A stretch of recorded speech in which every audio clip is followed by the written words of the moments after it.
আমরা যারা বনসাই পছন্দ করি তারা কিন্তু অনেক ইজিলি বনসাই করতে পারে একটা গাছ দিয়ে। সেটা হচ্ছে জেড প্ল্যান্ট। জেড প্ল্যান্টের দামটা একটু চড়া হলেও এটা দিয়ে মানে বনসাই করাটা খুবই সহজ। যদিও আমরা জানি যে বনসাই করতে 4-5 বছর সময় লাগে, তবে জেড প্ল্যান্টে 4-5 বছর সময় লাগবে না। আমি যদি এটাতে মানে 1 বছর বা 8 মাস 10 মাস এরকম করে যদি এটার মধ্যে একটা এফোর্ট দেওয়া হয়, তাহলে একটা ভালো করে বনসাই তৈরি করা সম্ভব ছোটোখাটো।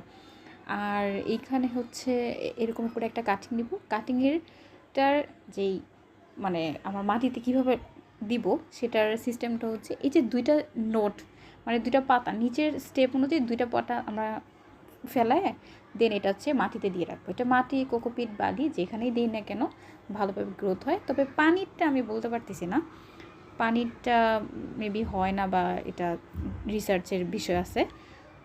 সো দিয়ে রাখা আছে, এখন দেখি কি হয়।